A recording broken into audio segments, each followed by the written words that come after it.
करते हैं तंत्र क्या है? तंत्र भी कई प्रकार का है। वामाचार तंत्र, शाक्त तंत्र, शैव तंत्र, वैष्णव तंत्र भी है, गाणपत्य तंत्र भी है, सौर्य तंत्र भी है। इसमें प्रेमानंद जी महाराज ने बड़ी अच्छी स्टोरी बताई थी। कोई साधक हुए अयोध्या में, तो अयोध्या में वो राम भगवान को अपना वो शिष्य मानते थे। और तब लोग बोलते हैं हमें गुरु नहीं मिल रहा है, गुरु नहीं मिल रहा है। गुरु तो बैठा है, तुम ढूंढो तो सही। गुरु तो वहाँ बैठे हैं ना, शंकराचार्य जी बैठे हैं ना, जाओ उनकी शरण जाओ, उनकी सेवा करो, और सेवा करो तो तुम्हें जो है दीक्षा मिलेगी, तुम्हें जो है कृपा मिलेगी। ओके, तो मैं वही चीज़ ना, इसमें एक मतलब अक्षत गुप्ता है, एक काफ़ी अच्छे राइटर हैं, तो उन्होंने एक अभी बुक निकाली थी द नागा वॉरियर्स। तो उसमें काफ़ी ज़्यादा इसके घोर के बारे में, पूरे नागा साधु के बारे में ही डिस्क्राइब किया हुआ है, किस तरीके से उनकी होती है, किस तरीके से वो बनते हैं। प्रेत योनि में इंसान कैसे फंसता है कहते हैं अंते यामति ही सागति ही, अंत में जैसी मति होती है वैसी ही गति होती है। उनके मन में वो लालसा रह गई होगी। जैसे आपने भूतनाथ पिक्चर देखी है, तो उसमें वो लास्ट में उनके मन में एक लालसा रह जाती है कि मैं अपने पोते के साथ खेलूं या ऐसा कुछ रहता है, तो वो बंकू करके वो आ जाता है, तो उसके साथ अपना लाइफ मतलब जो भी टाइम पीरियड होता है वो स्पेंड करते हैं। तो ऐसे ही अंते यामति ही सागति, अंत में जैसी मति होगी वैसी गति होगी। तो अब चलिए देखिए, ये तो हमने नवरात्रि पे बात हो गई। अब हम इस पे आते हैं थोड़ा तंत्र के विषय, थोड़ा डीप जाएंगे हम इसमें कि अब इसमें हम क्या बोलते थे तंत्र। पहली चीज़ तो हम तंत्र को थोड़ा डिफाइन करते हैं, तंत्र क्या है? देखिए तंत्र के कई डेफिनेशंस हैं, और कई लोगों ने कई जो फिलोसोफर्स हैं, जो फिलोसफीज़ हैं, जो दर्शन हैं, उन्होंने कई अलग प्रकार के अपने अपने एक दर्शन के अनुसार, जो उनका अपना दर्शन रहा उन्होंने उसके अनुसार उसकी डेफिनेशन बनाई। जैसे आप आम जनमानस जो तंत्र के प्रति इतना जागरूक नहीं है, तो बोलेगा तंत्र सुनते ही अरे तंत्र, तांत्रिक, ओ, डर जाएगा, घबरा जाएगा। तंत्र को वो कुछ गलत ही समझता है। और अगर किसी आप जो तंत्र को सच में जानता होगा, तो जब आप उससे बात करेंगे तो वो तंत्र की इस खूबसूरती आपको प्रेजेंट कर सकता है। तंत्र भी कई प्रकार का है। वामाचार तंत्र, शाक्त तंत्र, शैव तंत्र, वैष्णव तंत्र भी है, गाणपत्य तंत्र भी है, सौर्य तंत्र भी है, और कुलाचार है, फिर दक्षिणाचार है, मिश्राचार है। कई प्रकार के तंत्र हैं, सबके अलग अलग फिलोसफीज है। बट तंत्र का जो मूल जो मीनिंग जो मुझे लगता है वो है कि आप जुड़ना। तंत्र का मतलब जुड़ना है, कि आप अपने इष्ट से जुड़े हैं, और एक सिस्टमैटिक वे में जब आप जुड़ते हैं, तंत्र एक सिस्टमैटिक वे में होता है। तंत्र में हर चीज़ का सिस्टम होता है, और जब आप उस सिस्टम से आप अपने इष्ट की उपासना करते हैं, तो आप उससे लिटरली कम्युनिकेट कर पाते हैं, उससे जुड़ पाते हैं, और उससे बहुत गहरा जुड़ पाते हैं। ओके, तो अब इसमें हमारे ना तंत्र में बहुत सारी उपासनाएं होती हैं, जैसे कि आपने भी नाम लिए। उसमें से कुछ मतलब जो लोग लेते हैं काफ़ी ज़्यादा नेगेटिवली लेते हैं कि तंत्र विद्या लोग किस किस ऊपर टोटका करा दिया, ये कर दिया, वो कर दिया। तो ये लोग काफ़ी ज़्यादा नेगेटिव ही लेते हैं जहाँ तक तंत्र को। तो उसे पॉजिटिव में, मेरा एक इस पॉडकास्ट का मेन मोटिव तो यही रहेगा कि हम तंत्र को नेगेटिव ना लेके उसे पॉजिटिव में लें, ताकि लोगों को इसके जाके ज्ञान हो। तो नेगेटिव को मतलब नेगेटिव हम पॉजिटिव किस तरीके से लें, तो वो चीज़ मैं जानना चाहूँगा। देखिए तंत्र अगर देखा जाए तो तंत्र का मतलब जुड़ना है। जब आप सिस्टमैटिक वे में अपनी साधना पद्धति करते हैं, तो आप उससे जुड़ पाते हैं और गहरा जुड़ पाते हैं। देखिए तंत्र तो हर कोई कर रहा है, कि अगर हम ये बोलें कि कोई लोग बोलेंगे हम वैदिक पूजा करते हैं, हम तांत्रिक पूजा कर रहे हैं, हम ये कर रहे हैं, हम वो कर रहे हैं। जिस प्रकार सीबीएसई के अंतर्गत सारे स्कूल्स आते हैं, उसमें एक बहुत अच्छा हाई क्लास स्कूल भी आएगा, एलीट स्कूल भी आएगा, और एक ज़्यादा मतलब एक हाई लेवल का स्कूल ना होकर एक सामान्य स्कूल भी सीबीएसई के अंतर्गत आता है, और एक सामान्य मध्यम मतलब मीडियम कैटेगरी का स्कूल भी आपको सीबीएसई के अंतर्गत मिल जाएगा। सबकी अलग अलग यूनिफॉर्म्स हैं, सबकी यूनिफॉर्म्स अलग हैं, सबके टीचर्स भी अलग हैं, पर सबका सिलेबस भी हल्का फुल्का चेंज हो जाता है, पर सबकी डिग्री तो एक है ना, डिग्री सबकी एक है। तो आप चाहे वैदिक मार्ग से भगवान को प्राप्त करने की कोशिश करें या तांत्रिक मार्ग से या कोई और मार्ग से, आपका मूल उद्देश्य तो किसकी प्राप्ति है? भगवत प्राप्ति है। तो इसलिए किसी का मार्ग गलत, किसी का मार्ग सही तो हम नहीं कह सकते, क्योंकि किसी के लिए उसका भगवान के 10 हाथ हैं। हम 10 हाथ वाली चंडिका की उपासना करते हैं, और आप शायद सरस्वती की उपासना करते हो जिसके 4 हाथ हैं भगवती सरस्वती के। तो क्या मेरा एक्सपीरियंस जो मेरे देवता के साथ हुआ है, क्या वो गलत है? या आपका एक्सपीरियंस जो आपके देवता के साथ हुआ है वो गलत है? नहीं ना, क्योंकि जैसा हम भाव रखते हैं वैसा हमारे देवता हमारे लिए रूप धर लेते हैं। जैसे एक मैं पंक्ति भूल रहा हूँ, भाव धरे जो मन में वैसा, पावत अनुभव वो ही वैसा, कुछ ऐसे करके पंक्ति आती, बड़ी खूबसूरत है कि आप जैसा भाव भगवान के प्रति रखते हैं, भगवान उसी रूप में आपको दर्शन देता है। अब किसी माता ने कृष्ण भगवान को अपने बेटे के रूप में अगर ध्यान किया है, तो भगवान क्या पता उसे बेटे रूप में ही दर्शन दे। और मैंने उसी कृष्ण को काली रूप में ध्यान किया, तो वो कृष्ण काली बन करके प्रकट हो सकता है। और अगर आपने उस कृष्ण को अपने पिता रूप में देखा, तो वो तो पिता के रूप में प्रकट हो जाएगा। तो जिस प्रकार हम भगवान का ध्यान करते हैं, जिस रिश्ते से हम भगवान से जुड़ते हैं, वो भगवान उसको स्वीकार करता है और हमें सायुज्य पदवी, हमें मुक्ति ज़रूर प्रदान करता है। पर ये डिसिप्लिन के साथ अगर आप उपासना करते हैं, सरेंडर होते हैं उस ईश्वर के प्रति, तो आप जो है डेफिनेटली मुक्ति प्राप्त करेंगे ही, उस ईश्वर को प्राप्त करेंगे ही।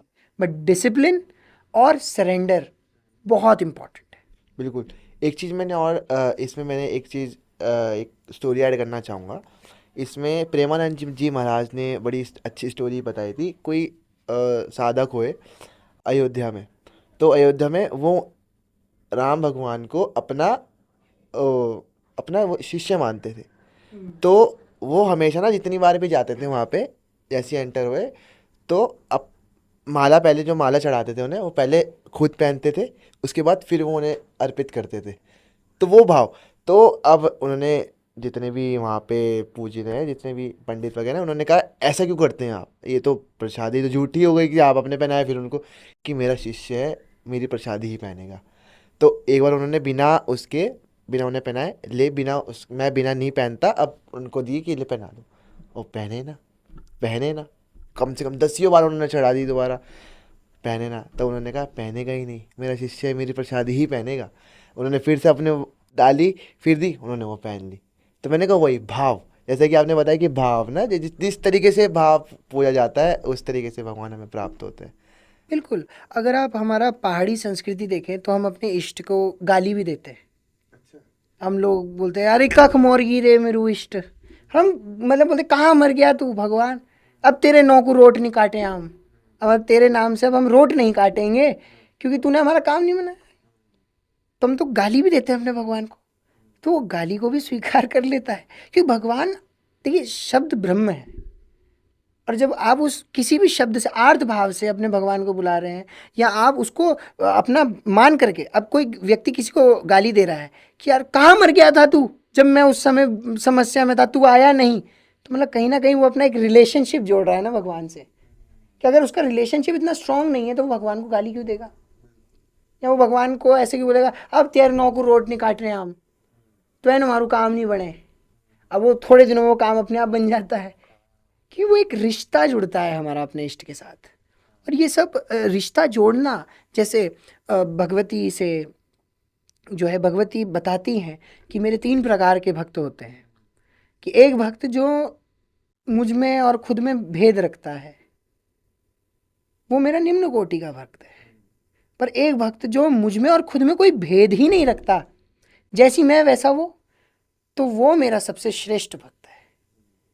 कि जो भक्त अपने में और मुझ में कोई भेद नहीं रखता, वो मेरा श्रेष्ठ भक्त है। तो इसलिए आप खुद भी उसी देवता का स्वरूप हैं जिसकी आप पूजा करते हैं, जिसकी आप उपासना करते हैं। आप धीरे धीरे देखिए आपके गुण भी अपने देवता जैसे बनते जाते हैं। आप जिसकी उपासना करेंगे आपके गुण उसके अंदर आने लगेंगे। बिल्कुल बिल्कुल। वैसे जैसे मैं मानता हूँ राधा रानी मेरी इष्ट है, तो उनका सौम्य, उनकी करुणा, मेरे को सबके लिए ऐसा लगता है कि यार ठीक ही रहे सब, ऐसा कुछ नहीं, मतलब वो करुणा सबके अंदर आ जाती है सबके लिए। तो वही चीज़, तो मैं ये चीज़ मैंने देखी, बहुत ऑब्जर्व की। बिल्कुल। जिस क्षण आपके ऊपर कृपा हो जाएगी आपके इष्ट की, तो स्वतः ही इष्ट के गुण आपके अंदर प्रवाहित होने लगेंगे। जैसे आपने देखा होगा कुछ अघोरी लोग होते हैं, बड़े उग्र होते हैं, प्यार बहुत करते हैं। मैंने देखा अघोरी के समान आपको प्यार कोई नहीं करेगा, पर अघोरी के समान आपको गाली भी कोई नहीं दे सकता। वो आपको गाली दे देंगे, आपको वो डंडा भी मार देंगे, आप सोचोगे पागल है। पर जब वो प्यार पे आते हैं तो वो आपको इतना प्रेम कर सकते हैं कि आपको इतना प्रेम आपके अपनी माँ से भी नहीं मिल सकता। जो दिव्याचार, जो दिव्य भाव में जो रह रहे हैं, अघोर भाव में जो रह रहे हैं, उनके द्वारा जो प्रेम प्राप्त हो सकता है वो आपको अपनी माँ से भी नहीं प्राप्त हो सकता। और उनसे जो चीज़ और जो आशीर्वाद उनकी गालियों में है, वो बड़े से बड़े साधु आपको आशीर्वाद भी दे देंगे। तो वो चीज़, ये थोड़ा कंट्रोवर्शियल हो सकता है, परंतु ये चीज़ है कि जो उनके अंदर जो दिव्य भाव है, जो अघोर भाव में रह रहे हैं, वो साक्षात शिव के ही भाव में रह रहे हैं। किसी चीज़ का ना तो उन्हें मान है, ना तो उन्हें मान सम्मान का कोई चिंता है, ना उन्हें शुद्धि अशुद्धि की कोई चिंता है। अपने भाव में मस्त है, अपनी मस्ती में मस्त है, तो भगवान के भाव में मस्त है, अवधूत हो गए। बिल्कुल। मतलब अघोरी, मैं मानता हूँ कि अघोरी हमारे, अगर नहीं होंगे अघोरी, तो हमारे दिव्य, जितने भी दिव्य, तो उनको एक सिग्नल नहीं मिलेगा कि इस तरीके की उपासना भी होती है, एक इस तरीके का। मतलब अगर इतना नहीं कर सकते तो थोड़ा तो करो। इतना नहीं कर सकते तो मेरे को, मैं तो इस भाव से उनको देखता हूँ कि अगर अघोरी है, जैसे कोई मेरे सामने कोई अघोरी है तो नमन किया। हम इतने तो नहीं हो सकते, हम जितने हैं थोड़े हैं, हम ठीक है। आपके जैसा हम नहीं बन सकते, आप दिव्य हैं। मेरे अंदर ऐसा भाव रहता है अघोरियों के लिए। तो मैं भी ये सोचता हूँ अगर इस तरीके का भाव भी रखा जाए, तो अगर अघोरी नहीं होंगे तो ये वाला भाव किसी के अंदर नहीं आएगा। बिल्कुल। और अघोर उपासना जो है बहुत इंटेंस प्रोसेस है। उग्र बोले जाते हैं। हाँ, फियर्स भी है, इंटेंस भी है, और हर किसी के बस का भी नहीं है। हाँ, मैंने सुना है अघोर में अपना ही वो करते हैं, पिंडदान। देखिए, हमारे यहाँ भी जब दीक्षा होती है तो उसमें खुद का भी पिंडदान किया जाता है। जब आप अ, गुरु के द्वारा जब आपको बताया जाता है ये वो पूर्व जन्म के जो भी या पूर्व संस्कार सबका त्याग कर दिया जाता है, और फिर आप नई शुरुआत से जीवन शुरू करते हैं। आप गुरु के सानिध्य में रह करके मंत्र को प्राप्त करते हैं। मंत्र को प्राप्त करने के बाद आप जो है एक नई लाइफ में एंटर करते हैं, जहाँ आप जो है आपका गोत्र भी बदल जाता है, आपकी उपासना पद्धति बदल जाती है, और आप एकदम आप अपने इष्ट के हो जाते हैं। कि गुरु जी जो है आपकी शादी जो है आपके इष्ट से करा देते हैं मंत्र दे करके। तो हमारे यहाँ ऐसे कहा जाता है कि गुरु के द्वारा आपको मंत्र दे दिया जाता है, गुरु के द्वारा आपकी आपके इष्ट के साथ जो है जोड़ी बांध दी जाती है। तो ये हम बोलते हैं। ओके, तो मैं वही चीज़ ना, इसमें एक मतलब अक्षत गुप्ता है, एक काफ़ी अच्छे राइटर हैं। तो उन्होंने एक अभी बुक निकाली थी, द नागा वॉरियर्स। तो उसमें काफ़ी ज़्यादा इसके घोर के बारे में, पूरे नागा साधु के बारे में ही डिस्क्राइब किया हुआ है, किस तरीके से उनकी होती है, किस तरीके से वो बनते हैं।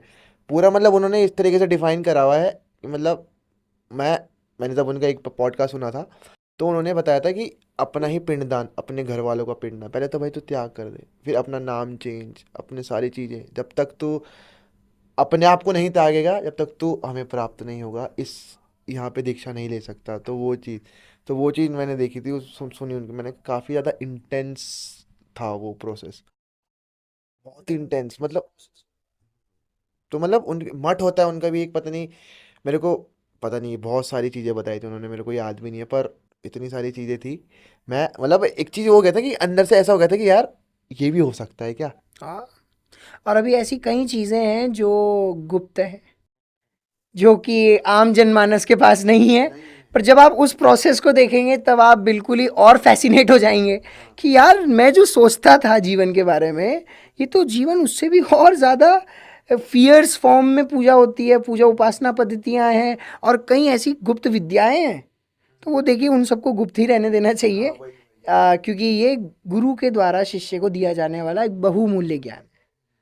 तो और जो इसको जनमानस तक ऐसे ही फैला देना उचित बात नहीं है। जैसे मैं एक चीज़ बताना चाहूँगा कि कोई जैसे इंस्टाग्राम पे और यूट्यूब वगैरह पे बहुत सारे लोग हैं, मैं स्पेसिफिक नाम नहीं लूँगा, पर वहाँ पे वो तंत्र के बारे में कुछ विद्याएं इस तरीके की बता देते हैं जो लोगों को इफ़ेक्ट करती है, लोग उस पे अच्छा भी कर देते हैं, पर नेगेटिव इम्पैक्ट ज़्यादा पड़ता है। तो उस चीज़ के बारे में थोड़ा सा। देखिए, इंटरनेट से कुछ नहीं सीखा जा सकता।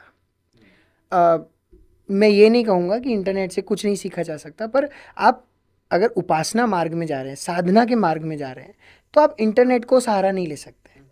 इंटरनेट आपको हेल्प कर सकता है, वो भी बहुत सूक्ष्म लेवल पे, बहुत छोटे लेवल पे आपको इंटरनेट हेल्प कर सकता है। बट अगर आपको सच में कोई एक डिसिप्लिन साधक बनना है, तो आपको एक गुरु, एक सामर्थ्यवान गुरु के अंडर रह करके, उनसे साधना पद्धति सीख करके, मंत्र ले करके, उस गुरु के द्वारा बताया गया जो मार्ग है, उस मार्ग पे चल करके आप इस चीज़ को प्राप्त कर सकते हैं। क्योंकि गुरु है, गुरु आपको बचाने के लिए है। पर अगर आप इंटरनेट से कर रहे हो, और बहुत सारे लोग बोलते हैं हमने फलाना फलाना व्यक्ति को गुरु मान लिया है। यार, उन्होंने आपको शिष्य तो नहीं माना ना। आपने मन से गुरु मान लिया, पर उन्होंने आपको शिष्य माना नहीं। फोटो में गुरु जी हमने मान लिया है तो बस यही हमारे गुरु, क्या उन्होंने आपको शिष्य माना है? तो कैसे आपका रिलेशन में? ये तो वही वाली बात हो गई कि बिन फेरे हम तेरे, कि एक लड़की किसी लड़के को पसंद करती है, बस उसको मनी मन में पति मान लिया, तो समाज में तो उसको पति घोषित नहीं कर सकती ना, या वो उसको जब तक उसने एक्सेप्ट नहीं किया तब तक नहीं।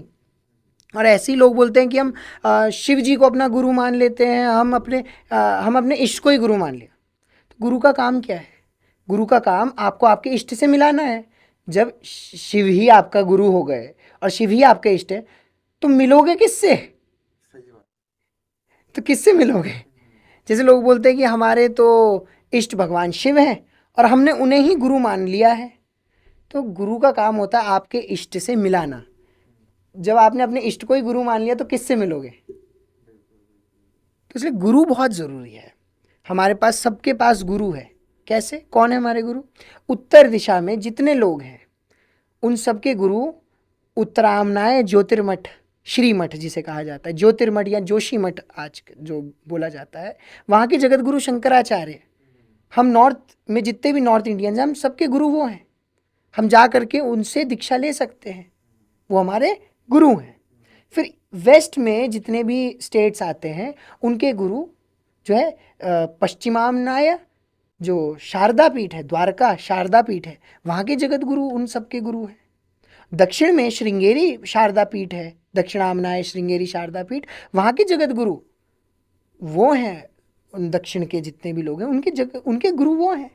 और पूर्व दिशा में जो पुरी गोवर्धन मठ है, वहाँ के दिव्य जो शंकराचार्य महाभाग हैं, मतलब अगर देखा जाए तो सबसे ज्ञानी साक्षात धर्म सम्राट करपात्री जी महाराज के शिष्य स्वामी श्रद्धेय, परम श्रद्धेय, अनंत श्री विभूषित स्वामी शंकराचार्य महाराज, स्वामी निश्चलानंद सरस्वती जी। मतलब उनका आप नाम में इतना प्रेजेंस आप फील कर सकते हैं। तो जितने भी ईस्टर्न स्टेट्स हैं उन सबके जो गुरु हैं वो हैं। तो हमारे पास ऑथेंटिक मठ हैं, उन ऑथेंटिक मठों में हमारा स्वागत करने वो बैठे हैं कि भाई आप आओ, आप हमारे धर्म के हो, सनातन धर्म के हो, आपके लिए हम बैठे हैं। शंकराचार्य महाभाग जो आदिगुरु शंकराचार्य हैं, उन्होंने हम सबके लिए तो ये मठों की स्थापना करी है कि हम जब हमारे यहाँ जब धर्म का लोप हो जाएगा, जब धर्म की हानि होगी, तो धर्म का उपदेश देने के लिए ये 4 शंकराचार्य जो पीठाधीश्वर हैं वहाँ के, जो साक्षात शिव स्वरूप है, वो बैठे हैं। आप उनसे गाइडेंस लीजिए, आप वहाँ जाइए, मठ में जाइए, तो आप दीक्षा लीजिए। ये सब ये चीज़ है, मतलब इस चीज़ के बारे में मुझे अभी भी नहीं पता था। ये जो आपने बताई कि ये 4 दिशाओं के वाले, ये तो मुझे अभी भी नहीं पता। ये तो मुझे अभी पता लगा जैसे कि आपने बोला। ये तो काफ़ी इंटरेस्टिंग, मतलब लोगों को पता ही नहीं है। और एक और इंटरेस्टिंग बात बताता हूँ। उत्तराखंड में जो मठ है वह अथर्ववेद मठ है, मतलब अथर्ववेदीय मठ है। और इस मठ को श्री मठ भी कहा जाता था। अब श्री मठ क्यों कहा जाता था? क्योंकि इसमें तंत्र की जो सबसे बड़ी विद्या है, श्री विद्या, इस मठ में श्री विद्या जो तांत्रिक श्री तंत्रोक्त जो श्री विद्या है, जो श्री विद्या तंत्र है, इसकी दीक्षा इस मठ में दी जाती थी, इसलिए इस मठ का नाम श्री मठ है। और वो बद्रिक आश्रम में जो 4 हमारे जो स्थान हैं, जो 4 वैष्णव मठ हैं, बद्रीनाथ, द्वारका, फिर आपका जगन्नाथपुरी और दक्षिण में रामेश्वरम, तो ये इन मठों में यहाँ पर शंकराचार्य नियुक्त किए गए, आदि गुरु शंकराचार्य द्वारा। तो सब मठ की अलग अलग अपनी वो है विशेषताएं हैं।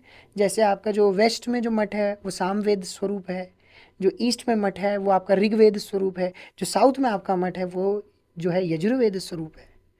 तो ये सब वेदों को भगवान शंकराचार्य जी ने इनको स्थापित किया है इन मठों में, और इन मठों में उन्होंने शंकराचार्यों को स्थापित किया है। उन्होंने बोला कि मेरा ही स्वरूप मानो, जो भी इस पीठ पे बैठा शंकराचार्य होगा वो मेरा ही स्वरूप है, साक्षात शिव ही है। और तब लोग बोलते हैं हमें गुरु नहीं मिल रहा है, गुरु नहीं मिल रहा है। गुरु तो बैठा है, तुम ढूंढो तो सही, गुरु तो वहाँ बैठे हैं ना, शंकराचार्य जी बैठे हैं ना, जाओ उनकी शरण जाओ, उनकी सेवा करो, और सेवा करो तो तुम्हें जो है दीक्षा मिलेगी, तुम्हें जो है कृपा मिलेगी, नाम मिलेगा भगवान का, कुछ ना कुछ तो मिलेगा। मंत्र ना भी मिले तो भगवान की कुछ तो कृपा मिलेगी। तो जैसे कि केशव, हमारे तंत्र विद्या जो हमारी होती है, इसमें जो तांत्रिक होते हैं वो तंत्र सिद्ध करते हैं, और वो सॉरी प्रेत सिद्ध करते हैं। तो प्रेतों को सिद्ध करने के बाद अपने काम को फलीभूति करने के लिए, सारी चीज़ें अपने कोई भी काम को सिद्ध करने के लिए वो प्रेत जागृत करते हैं। तो क्या, पहली बात तो ये मैं जानना चाहूँगा, प्रेत होते हैं, प्रेत, भूत प्रेत, ब्रह्म राक्षस मैंने सुना है, तो मैंने जिन्नात भी सुना है, तो इसमें ये क्या है मतलब, और ये प्रेत सिद्ध किस तरीके से मतलब होते हैं, तो किस तरीके से होते हैं, पर और इसको क्या साइड इफ़ेक्ट्स हो सकते हैं, तो ये चीज़ बता। पहले तो अतुल जी मैं आपको ये बताऊंगा कि प्रेत, ब्रह्म राक्षस, भूत, पिशाच ये सब होते हैं, क्योंकि अगर हम देखें तो देवी कवचम में भी इनका वर्णन आता है, ग्रह भूत पिशाचाश्च यक्ष गंधर्व राक्षस ब्रह्म राक्षस वेताला कूष्मांडा भैरवादया, ये सब आता है। और फिर अगर हम भागवतम की बात करें तो भागवतम में भी प्रेतों का वर्णन किया गया है। जैसे आप वैष्णव हैं तो भागवत की पहली दिन की कथा में ही वो प्रेत का वर्णन आता है, मेरे को नाम याद नहीं आ रहा है उनका, धुंधकारी प्रेत धुंधकारी, आती है। धुंधकारी, हाँ हाँ जी हाँ जी। और उसके लिए, और भागवत के लिए कहा जाता है धन्य भागवतिम वार्ता प्रेत पीड़ा विनाशिनी सप्ताहोपि हो जाता कृष्ण लोक फलप्रदा, कि मतलब वो प्रेतों की पीड़ा का नाश करती है भागवतम। और फिर उसमें ही नारायण कवच आता है, जो विश्वरूप जी नारायण कवच का उपदेश देते हैं इंद्र को, तो उसमें भी जो है सत्कृतु इंद्र को दिया जाता है नारायण कवच का दीक्षा। तो नारायण कवच भी, उसमें भी जो है पिशाच विप्रग्रह घोर दिष्टिन दरारी चरमा सिगदेशु चाप पाषाण दानोष्ट गुणोष्ट बाहु कल के ऐसे श्लोक आते हैं। तो भागवतम भी प्रेतों का, पिशाचों का जो है सिद्धि करता है। और अगर हम देवी कवचम देखें तो उसमें भी इसका वर्णन आता है। तो इसका मतलब ये सब होते हैं। और दूसरी चीज़ अगर देखी जाए तो लोग पिशाचों को सिद्ध करते हैं, और ये बात सच में है कि पिशाचों को सिद्ध किया जाता है। अगर आप पहाड़ में भी देखें तो पहाड़ में कई ऐसे लोग आज भी रहे हैं जिनकी कहानी आप सुनेंगे कि फला फला व्यक्ति ने तो प्रेत सिद्ध कर रखा था, तो वो खेत में हल नहीं लगाता था, रात को खेत जुता हुआ मिलता था। उनियालों में कंट्रोवर्सी हो सकती है, कोई उनियाल बोल सकता है ऐसा कुछ भी, बट उनियालों में हमारे यहाँ पे एक कथा आती है कि एक उनियाल जी थे, मैं उनका नाम नहीं लूँगा, उनियाल जी थे, तो उनके पास वो चीज़ सिद्ध थी, और वो रात को भूत प्रेतों से अपने काम करवाते थे। तो रात को भूत प्रेत उनके खेत को खोदते थे और वहाँ पर रोपड़ी लगाते थे, और कई चीज़ें उनकी करते थे, कपड़े धोना, ये सब इत्यादि इत्यादि वो प्रेतों से कराते थे। तो ये सब चीज़ें होती हैं। और अब कैसे होती हैं तो ये मैं आपको जो है पॉडकास्ट के माध्यम से या फिर किसी को भी ऐसे बताना उचित नहीं समझूंगा।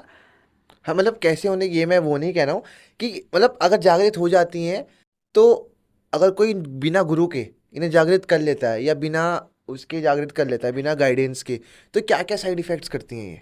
देखिए, साइड इफ़ेक्ट्स डिपेंड करता है कि वो प्रेत किस प्रकार का है। जैसे तुलसीदास जी रोज़ जब सुबह जाते थे नित्य क्रिया के लिए, तो वो लोटे में जो पानी बचता था वो एक कांटेदार पेड़ के, बबूल के पेड़ में डाल देते थे।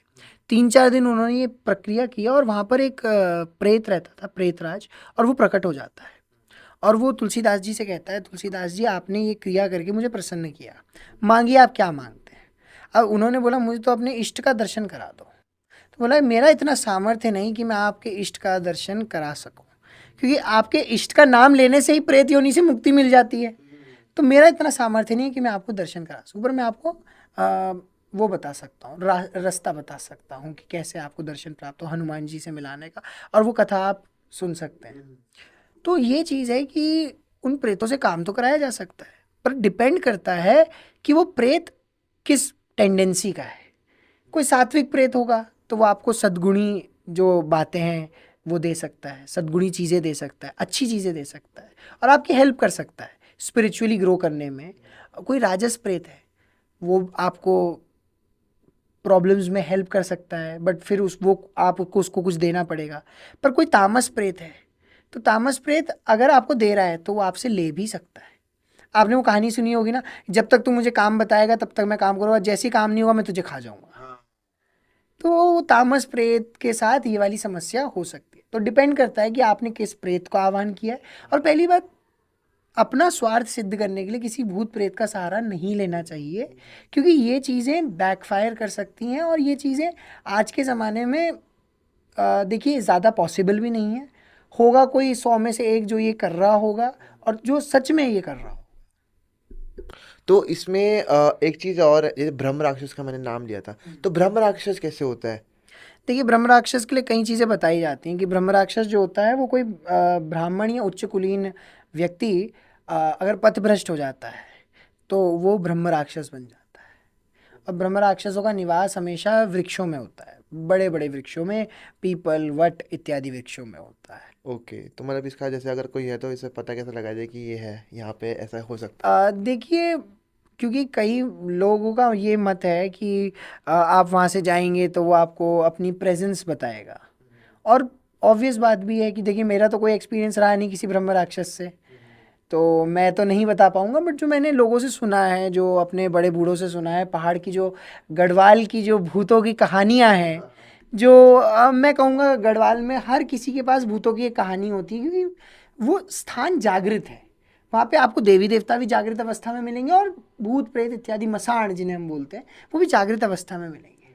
तो इसलिए सबके पास देवी देवताओं से जुड़ी हुई कहानियाँ भी हैं, भूत प्रेतों से जुड़ी हुई कहानी। तो जो मैंने सुना है कि वो पीपल के पेड़ पे रहते हैं या किसी वट के पेड़ में रहते हैं, या पुराने जो जड़ों वाले पेड़, मोटे पेड़ होते हैं, उनमें रहते हैं।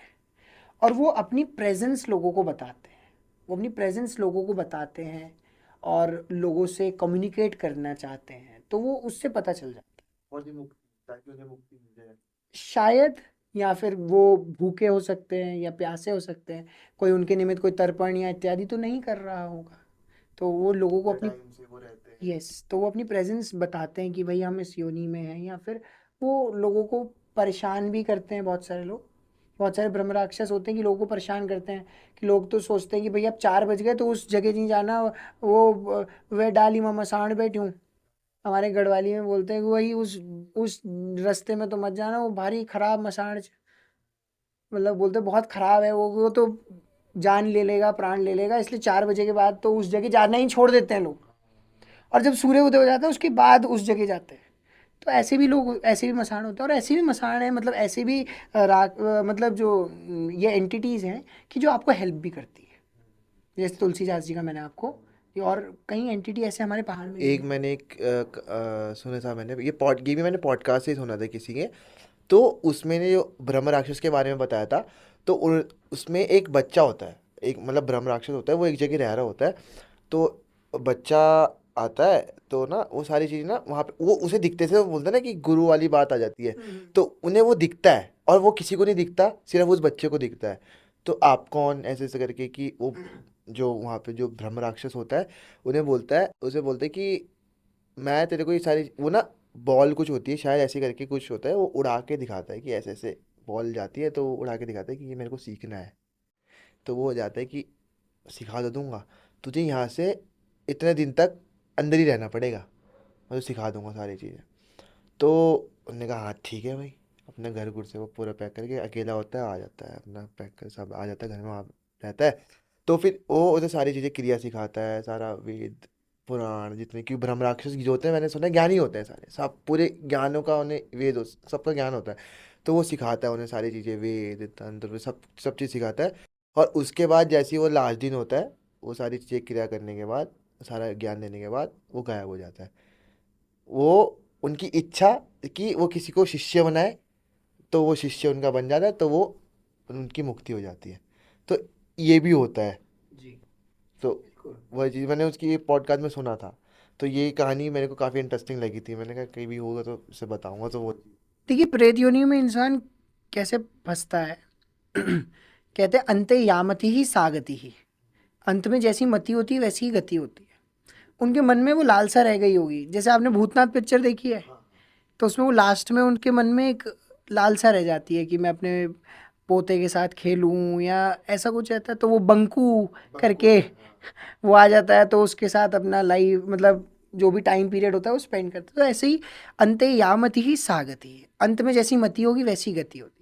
तो शायद उस व्यक्ति के मन में वो लालसा रह गई होगी कि मैंने जो इतना ज्ञान अर्जित किया है, ये मैं किसी सदपात्र को या किसी एक अच्छे व्यक्ति को दे सकूं। तो वो इसलिए वो चीज़ उस योनि में भटक रहे थे कि जब तक वो ज्ञान उन्होंने नहीं बांटा, तब तक वो चीज़ उनको उस योनि में भटका के रखी। तो इसलिए हम हमेशा कहते हैं कि जब भी अंत समय आए तो भगवान का ही स्मरण हो। जैसे वो भीष्म पितामह बोलते सदैव देवो भगवान प्रतीक्षताम कलेवरम या वदगम हीनोम्यहम प्रसन्न हासा ऋणलोचनोलस मुखाम्बुजो ध्यान पतश्चतुर्भुजा। तो भीष्म खुद प्रार्थना करते कि भगवान ऐसी मंद मंद मुस्कुराते रहो मेरे सामने, आपका पीला पीताम्बर ऐसे ही उड़ता रहे और मैं आपकी रूप माधुरी का दर्शन करता रहूं और मेरे प्राण जाएं और मैं आप में ही लीन हो जाऊं। क्योंकि आपको मैं अगर देखता रहूंगा भगवान चतुर्भुज रूप में मैं आपको देख रहा हूँ, तो मेरी तो गति वैसे ही हो जाएगी। तो इसमें अब हम आगे बढ़ते हैं। तो इसमें हम जैसे कोई ऐसा तंत्र, कोई ऐसा क्रिया आप बता सकते हैं जो हम नॉर्मल इंसान बिना गुरु के जो कर सकता है, नेगेटिविटी से बचने के लिए। नेगेटिविटी से बचने के लिए? किसी के ऊपर कुछ नेगेटिविटी इम्पैक्ट हो रखा है, किसी के ऊपर ज़्यादा भी होता है, किसी पे कम होता है, तो वो उससे बचने के लिए। देखिए, सिंपल अगर मैं आपको एक रेमेडी देना चाहूँ तो किसी कोई नेगेटिविटी से बहुत ज़्यादा परेशान है, किसी पे नज़र है, हंकार है, किसी पे हंकार झंकार है, या कोई जो भूत प्रेत बाधा से या नकारात्मकता से बहुत ज़्यादा जूझ रहा है, तो वो 7 अनाज, एक सिरफल जो हमारे उत्तराखंड में मिलता है, सूखा नारियल होता है, पानी वाला नहीं, वो जो हरे नारियल को ही सुखा दो तो वो श्रीफल बन जाता है, वो वाला नारियल। और उसमें अपने दोनों हाथों के बराबर, मतलब एक सफ़ेद धागा ले ले, कच्चा सूत, उसको नाप ले, टिप टू टो नाप ले और हाथ से नाप ले और कमर नाप ले और माथा नाप ले। उसको हल्का सा ज़्यादा एक्सटेंड करके काट तोड़ दे। उसको नारियल पे लपेट करके 1 रुपए का सिक्का रखे, थोड़ी सी कुमकुम डाले, 6 बार सुलटा, 1 बार उल्टा, 6 बार जो है सीधा और 1 बार उल्टा घुमा करके किसी बहते हुए पानी में उसको शाम के समय पे सैटरडे या तो ट्यूसडे के दिन जल प्रवाह कर दे, तो उसको बहुत जल्दी इसका रिलीफ मिल जाए नेगेटिविटी से। और फिर किसी उच्च सही व्यक्ति से, किसी प्रॉपर व्यक्ति से उसके लिए सलाह ले। क्योंकि वो भी डिपेंड करता है ना कि वो व्यक्ति, मतलब जो भी नेगेटिविटी है वो कैसे जाएगी। क्या पता वो हल्की फुल्की चीज़ों से चले जाए, क्या पता वो इसी रेमेडी से चले जाए, क्या पता वो बड़ी रेमेडी से जाए। तो इसके लिए यू नीड अ गुरु या यू नीड अ गाइड जो आपको गाइड करेगा कि भाई ये जो नेगेटिविटी है ये कैसे जाएगी। बट ये वाला उपाय 101% इफेक्टिव ही होता है। ये 7 अनाज, 1 रुपए का सिक्का, कुमकुम, नारियल और वो कच्चा सूत, ये 100% इफेक्टिव होता है और ये बहुत जो है लोगों को परेशानियों से बचा चुका है। तो काफ़ी अच्छा है, मतलब ये कर सकते कोई भी नॉर्मल इंसान कर सकता। कोई भी नॉर्मल इंसान महीने महीने में भी कर सकता है, उसके लिए कोई नुकसान नहीं है। और अगर और इसको इंटेंस लेवल पे ले जाया जाता है तो इसको हम लोग चौराहे में फोड़ करके चारों दिशाओं में फेंका जाता है, 7 अनाज वो चारों दिशाओं में फेंका जाता है, वो एक अलग विद्या है। तो वो हम सबके सामने तो हर चीज़ को नहीं बता सकते, तो ये चीज़ है। ओके, मतलब ये नॉर्मल, ये जो आपने बताया अभी मतलब चौराहे वाला, इसे नहीं करना नहीं चाहिए। करना चाहिए, हम ये पानी वाला कर पानी सकते हैं। वाला कर सकते हैं, हाँ। तो उसमें आके बोलते हैं जहाँ से आई है वो नेगेटिविटी वहीं चले जाए, या फिर ऐसे ही बहुत कॉमन फेज है ये कि जहाँ से आया है वहीं चले जाए, इत्यादि इत्यादि चीज़ें। जैसे कि केशव, हमारे तंत्र विद्या में एक और बहुत ज़्यादा सिद्ध किया जाता है। एक तो भैरव जो होते हैं, भैरव सिद्ध होते हैं, और इसमें मशान कालिके में बहुत ज़्यादा उग्र तरीके से स्वरूप से पूजा की जाती है। तो ये मशान काली कौन सा स्वरूप है माँ का? देखिए, स्मशान काली जो है माता का एक बहुत ही पावरफुल स्वरूप है। इस स्वरूप में भगवती स्मशान में निवास करती है। जो भगवती स्मशान में निवास करती है, जो काली स्मशान में निवास करती है, वो स्मशान काली है। और काली कई प्रकार की हैं, जैसे हमारे पहाड़ी हमारा जो कल्चर है उसमें हम चौबाटे की काली, मतलब चौराहे पे भी काली को पूजते हैं, शमशानी काली, दक्षिण की काली, वाम काली, कई प्रकार की कालियाँ हैं। कई काली हैं, धारी की कालिंका, गुमखाल की कालिंका, ये सब कई प्रकार की, झाली माली कालिंका। तो ये कई प्रकार की काली हैं। और इन कई प्रकार की कालियों में एक स्मशान में जो निवास करती है काली, जिस काली की उपासना स्मशान में की जाती है, वह स्मशान काली है। और ये स्मशान काली बहुत उग्र स्वरूप है।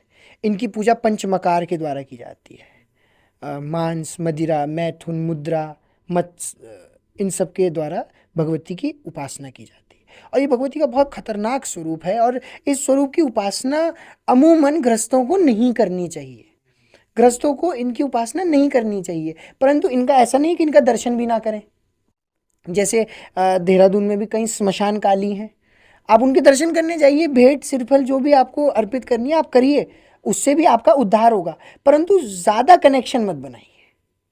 अब जाइए, दर्शन करिए, हाथ जोड़िए, पर ज़्यादा कनेक्शन मत बनाइए। जैसे हरिद्वार में जो दक्षिण काली पीठ है, वो भी किसी ज़माने में उनको स्मशान काली कहा जाता था, क्योंकि वहाँ पर गंगा जो है दक्षिण वाहिनी हो जाती है। और कजरी वन में, वो जो कजरी वन है, वहाँ पर भगवती का ये तंत्र पीठ विराजमान है, जहाँ पे 108 नरमुंडों के ऊपर भगवती का मंदिर विराजमान है। और वहाँ पर बाबा कामराज अमरा गुरु जी ने भगवती को प्रकट किया था। और वहाँ के जो अभी प्रेजेंट पीठाधीश्वर स्वामी कैलाशानंद गिरी जी महाराज बड़े अनन्य, मतलब शिव भक्त हैं।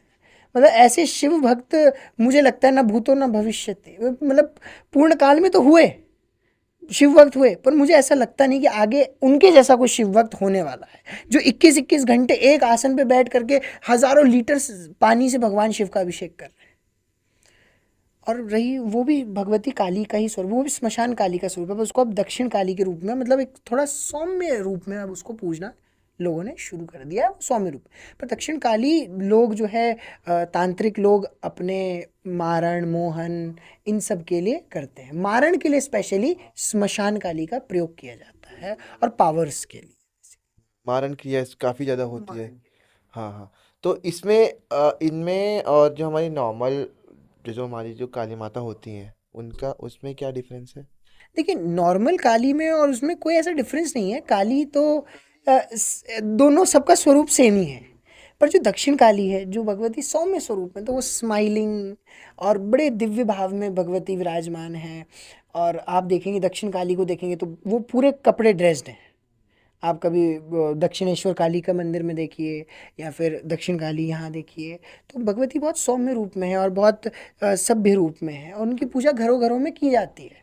उनकी पूजा घरों घरों में की जाती है, और वो आयु, आरोग्य, धन धान्य, वैभव को बढ़ाने वाली देवी है, सुख समृद्धि को देने वाली देवी है। पर अगर हम देखें कि जो स्मशान काली है वो दिग्मुखा है, और उनके शरीर में ज़्यादा मांस नहीं है, वो शुष्क हैं, और कई ऐसी चीज़ें हैं, वो बहुत विकराल हैं, और उनके नेत्र बहुत खतरनाक ज्वालामय, मतलब वो जो स्वरूप है बहुत फियर्स है, बहुत डरावना भी कह सकते हैं, क्योंकि उस स्वरूप में भगवती एक एक बहुत ही क्या कहेंगे, उग्र बोल। उग्र स्वरूप में विराजमान है।